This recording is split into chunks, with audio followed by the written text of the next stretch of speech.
आप जिस विधानसभा क्षेत्र से आते हैं, सुनने में आ रहा था कि मनोज यादव भी वहाँ पर दावेदारी कर रहे थे, तो क्या लग रहा है कि या आपको वहाँ से मिल सकता है या उनको, क्योंकि वो भी छात्र नेता रहे हैं, आंदोलन में भागीदारी उनकी भी रही है। पहला सवाल कहाँ से फॉर्म भरे? मैं तो धनवार से फार्म भरा।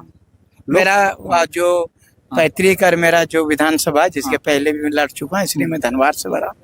तो लोकसभा गिरिडीह के अंदर तो कोडरमा से सुनने में आ रहा था कि लड़िएगा धन्यवाद। देखिए तोने कि बड़ी सुनो वही बाब जे ना बोलो ये सहो तो नहीं सुनो वही। तो मीडिया है तो के काम तो ज्यादा तेज हो कि वह के जो नहीं भी बोलते आप लोग सुन लेते हैं और जो बोलते हैं सो सुनबे नहीं करते हैं। तो जो चेहरा होता है, जो बहुत अच्छा स्पीकर होता है, वो बहुत अच्छा स्किल्ड जो है वो डिसीजन मेकर होगा, इसकी कोई गारंटी नहीं होती। हम लोगों ने अलग अलग आप लोग कैसे जान लिए कि जो एक अच्छा डिसीजन करता होगा वो एक स्किल वाला आदमी नहीं हो सकता है? ये आप लोग कैसे जान लिए? इसलिए जान लिए क्योंकि हमारे साथ 2.5 साल लोगों ने। नमस्कार, जोहार, आप देख रहे हैं न्यूज अपडेट और इस समय हम लोग हजारीबाग के ऐतिहासिक मैदान गांधी मैदान पर मौजूद हैं और हमारे साथ जेबीकेएसएस के केंद्रीय सचिव राजेश रतन सर हैं और सेंट्रल कोर कमेटी के मेंबर भी हैं। आज इनसे बात करेंगे कि जो सोशल मीडिया में चलता है कि जेबीकेएसएस एक सोशल मीडिया की पार्टी है, धरातल पर उनका कुछ भी अस्तित्व वैसा है नहीं।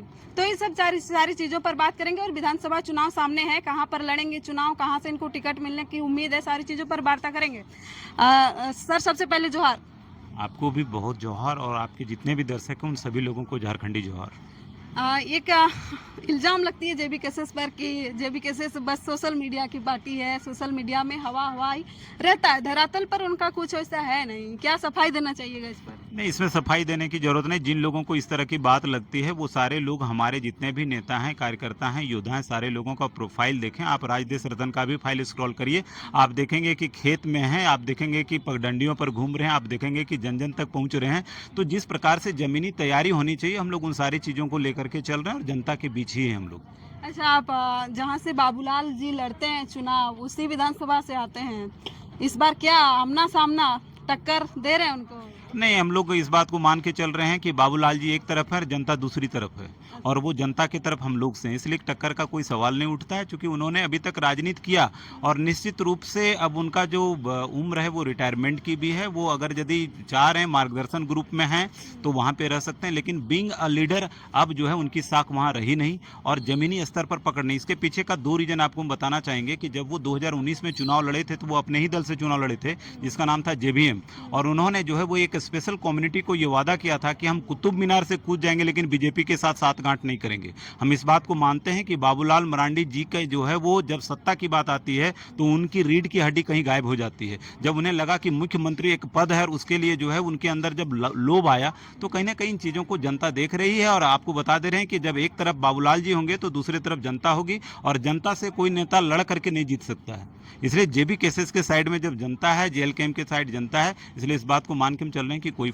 अच्छा, चुनाव की क्या तैयारी है पार्टी को लेकर? देखिए, पार्टी का अपना ये व्यवस्था है कि हम लोग लगभग 65 से 66 सीट में लगभग जो है वो 60 प्लस में ही हम लोग चुनाव लड़ेंगे और हम लोग इस बात को मान करके चल रहे हैं कि जिस तरह का जनाधार और रुझान पूरे झारखंड में हम लोगों का दिख रहा है, हम लोग स्पष्ट तरीके से सरकार और स्वच्छ सरकार बनाने में कामयाब होंगे और इसको लेकर के हम लोग जो कैंडिडेचर है उसको लेकर के भी स्क्रीनिंग कमेटी हम लोगों ने बनाया है, कोर कमेटी बनाया है। आप सुने होंगे कि हम लोग आवेदन की भी प्रक्रिया लेकर के आ रहे हैं। तो इन सारा चीज़, ये सारा प्रक्रिया जो है पार्टी का वो लगातार चल रहा है। आप जिस विधानसभा क्षेत्र से आते हैं, सुनने में आ रहा था कि मनोज यादव भी वहाँ पर दावेदारी कर रहे थे, तो क्या लग रहा है कि या आपको वहाँ से मिल सकता है या उनको, क्योंकि वो भी छात्र नेता रहे हैं, आंदोलन में भागीदारी उनकी भी रही है? नहीं, देखिए, एक बात बता रहे हैं, ये तो अपना पार्टी का निर्णय होता है कि वो किसको चुनाव लड़ाती, किसी को चुनाव नहीं लड़ाती, लेकिन मेरा बात एक स्पष्ट तरीके से हम लोगों ने पार्टी में कहा कि देखिए हर पार्टी में जो है वो 2 लाइन लीडरशिप होती है। हम लोगों ने जब लोकसभा पहली बार चुनाव लड़ा तो हमने ये प्रयास किया कि हमारे फर्स्ट लाइन ऑफ लीडरशिप जितने हैं उन लोग सारे लोगों को जो है आगे किया जाए और पीछे से सेकेंड लाइन ऑफ लीडरशिप में जो है वो लोगों को पुश किया जाए।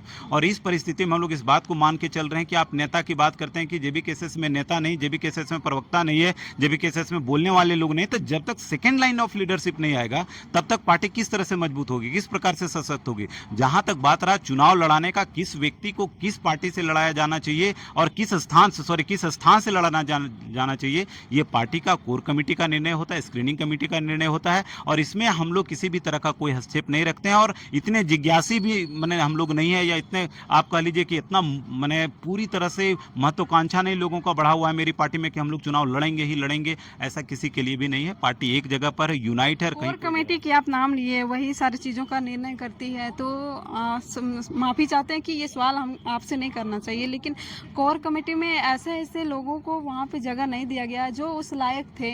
जैसे देवेंद्र नाथ महतो हो गया और संजय मेहता हो गया, ये लोग उस कोर कमेटी के सदस्य हो सकते थे, लेकिन थोड़ा सा जानकारी हो तो बता सकते हैं कि क्यों उन लोगों को जगह नहीं दिया गया। नहीं, देखिए एक बात हम आपको बताना चाहते हैं, निश्चित रूप से आपका प्रश्न बढ़िया है। आप एक बात समझिए कि हर राजनीतिक दल में जो है वो अलग अलग फोरम होते हैं और उसमें जो काम करने वाले लोग रहते हैं उनकी अपनी दक्षता होती है, अपनी स्किल होती है। ये जरूरी नहीं कि जो बहुत अच्छा बोलता है वो बहुत अच्छा कोर कमेटी का सदस्य और डिसीजन मेकर हो सकता है। ये बहुत जरूरी नहीं कि जो बहुत नहीं बोलता है वो बढ़िया डिसीजन मेकिंग का नहीं हो सकता है। केंद्रीय अध्यक्ष महोदय ने और पार्टी के कुछ सदस्यों ने इस बात को समझा कि ये सारे लोगों का अलग अलग काम है। बीइंग अ फेस होना अलग चीज होता है, निर्णय लेना अलग अलग चीज होता है और सबका स्किल। आपको हम बताना चाहते हैं कि आप इतने दिन से मीडिया में हैं, आप अभी यहाँ बैठ करके नहीं बता पाएंगे कि बीजेपी के सारे बड़े बड़े चेहरे जो हैं वो कोर कमेटी में हैं कि नहीं।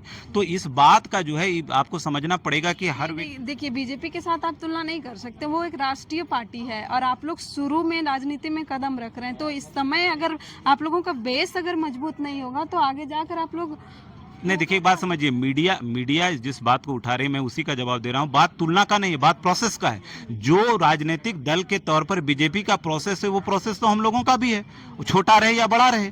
आप कह लीजिएगा कि नेपाल से इंडिया का तुलना नहीं है, लेकिन नेपाल भी देश है और भारत भी देश है, इसलिए प्रक्रिया। मेरा सवाल था कि क्यों नहीं उन लोग को शामिल किया गया, तो 2-4 लाइन में जवाब दे दीजिए। उसी का जवाब आपको दे रहे हैं कि जो चेहरा होता है, जो बहुत अच्छा स्पीकर होता है, वो बहुत अच्छा स्किल्ड जो है वो डिसीजन मेकर होगा, इसकी कोई गारंटी नहीं होती। हम लोगों ने अलग अलग। आप लोग कैसे जान लिए कि जो एक अच्छा डिसीजन करता होगा वो एक स्किल वाला आदमी नहीं हो सकता है, ये आप लोग कैसे जान लिए? इसलिए जान लिए क्योंकि हमारे साथ 2.5 साल लोगों ने काम किया है और 2.5 साल के आधार पर जो है उन लोगों का भी चुनाव किया। दूसरी बात, इस बात पर भी हम जोर दे रहे हैं कि जो सेकंड लाइन ऑफ लीडरशिप है, थर्ड लाइन ऑफ लीडरशिप है, उसको हम लोग आगे लेकर के आना चाहते हैं और आगे ला करके उसको मुखर बनाना चाहते हैं। बिल्कुल, तभी ना पार्टी हर जगह पर फैलेगी। तो इसलिए कोर कमेटी का सदस्य बनने से कोई नेता पर फर्क पड़ रहा है ऐसा नहीं है, वो पार्टी का इंटरनल मामला है और वो मीडिया का डिस्कशन का विषय बिल्कुल भी नहीं है।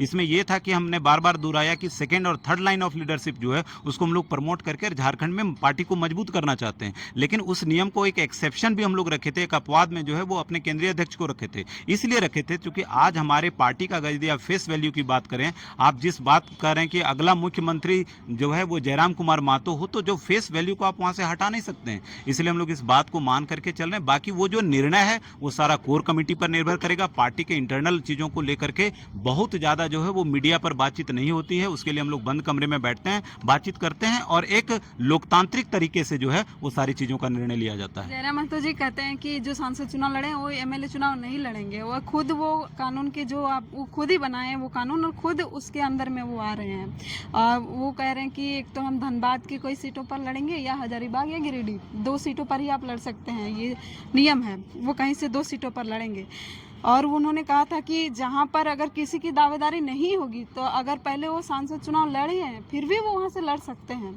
तो क्या वो जहां से लड़ रहे हैं वहां किसी की दावेदारी नहीं है? नहीं, निश्चित रूप से हम लोग इस बात को मान के चल रहे हैं कि जयराम जी का इस पार्टी में जो है सबसे पहले जीतना बहुत अनिवार्य, इस बात को समझिए।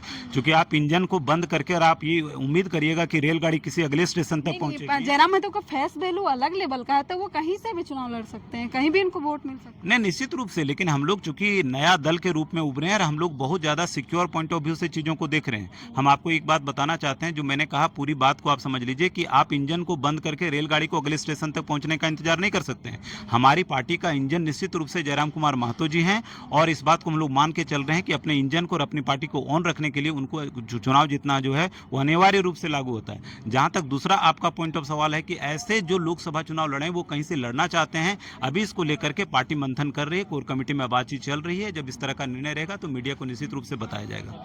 चलिए, शुक्रिया, धन्यवाद।